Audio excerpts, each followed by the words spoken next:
खड़गे साहब और नेता प्रतिपक्ष राहुल गांधी जी के साथ प्रदेश के तमाम नेताओं की हमारी चर्चा हुई छत्तीसगढ़ को लेके। उसमें पीसीसी, सीएलपी, भूपेश बघेल साहब, सिंहदेव साहब, साहू जी, हम सब मौजूद थे और अब तक संगठन की जो गतिविधियां रही हैं उस पर चर्चा हुई। और आज कल छत्तीसगढ़ में जो राजनीतिक मुद्दे हैं उस पर दिशा निर्देश यहाँ दिल्ली से खड़गे साहब और राहुल जी ने दिया है। और छत्तीसगढ़ में जो 2 साल से सरकार है तमाम मोर्चों पर फेल है, फसल खरीद हो, लॉ एंड ऑर्डर हो, और विशेष रूप से जो माइनिंग को बैकडोर एंट्री दी जा रही है और उससे आदिवासी क्षेत्र के लोग, किसान बहुत परेशान हैं, उसमें कांग्रेस पार्टी लोगों के साथ खड़ी रहेगी। ये हमने पहले भी कहा था और आज दोबारा इस बात को हम दोहरा रहे हैं। और आने वाले समय में जो नरेगा को लेकर सरकार ने जो नियम बनाए हैं, एक तरह से उस कानून का गला घोटा है। जो अधिकार था अब उसको उन्होंने सीमित कर दिया है, बजट को भी सीमित कर दिया और निर्णय लेने की शक्ति। पहले गाँव देहात में तय होता था कहाँ कुआं बनेगा, कहाँ सड़क बनेगी, अब पूरा सेंट्रलाइज किया है।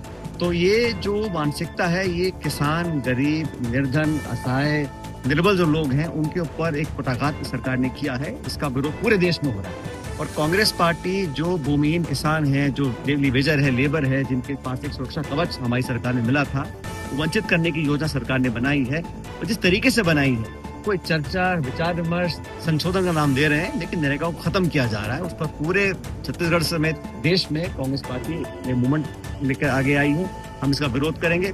और राहुल जी के नेतृत्व में जब लैंड एक्विजिशन एक्ट को उन्होंने छेड़छाड़ी करी थी, 3 काले कानून बनाए थे, दोनों मुद्दों पर इनको सदन के अंदर, सदन के बाहर बैकफुट बनाना पड़ा और इसी मोदी सरकार ने अपने हाथ खींचे थे।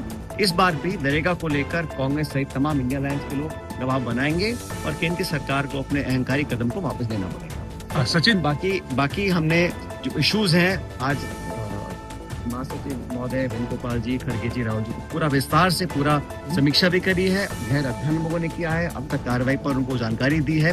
और आने वाले कुछ हफ्ते महीनों में सदन के अंदर हम लोग क्या मुद्दों को लेकर सरकार को काउंटर करेंगे, दबाव बनाएंगे।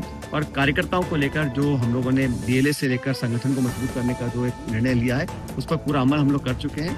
इसी बात पर अब चर्चा हुई और अच्छे माहौल में हुई है। और दोनों राहुल जी, खड़गे जी ने निर्देशित किया है कि छत्तीसगढ़ बोलते हैं कांग्रेस मैंडेट स्टेट है और वहाँ जो नौजवान हैं जो आज इस सरकार से परेशान है, एक उम्मीद की तरह हमारे को देखते हैं कांग्रेस की तरफ, उस पर हमें खरा उतरना है और सब मिलकर इस काम को करेंगे, तमाम नेता, छोटे बड़े सब मिलकर। सर, 4 दिन में ये दूसरी बैठक है छत्तीसगढ़ नेताओं की राष्ट्रीय नेतृत्व से, तो कुछ एग्रेसिव और ज्यादा होना है। हम अभी बहुत एग्रेसिव हैं, सरकार पूरी तरह बैकफुट पर है, लेकिन अब क्योंकि सिर्फ 3.25 साल बचे हैं सरकार पे, तो अब हम एक नया रोड मैप तैयार कर रहे हैं संगठन के लिए भी और तमाम नेता। और मुझे खुशी है कि छत्तीसगढ़ में सारे जो प्रमुख नेता हैं हमारे, वो सब एक जाजम पर हैं और स्वार्थ के लिए नहीं लड़ रहे हैं, जनता की भलाई के लिए लड़ रहे हैं। और यही आज गाइडलाइन राहुल जी, खड़गे जी ने दिया है कि देश उम्मीद आज कर रहा है कांग्रेस से कि एक बेहतर विकल्प हम लेकर आए और हमारी स्टेट में, संगठन में, कार्यकर्ताओं में, नेताओं में, जनप्रतिनिधियों में एक अच्छा समन्वय है और इसका आप लोगों को आने वाले समय में परिणाम देखने को मिलेगा।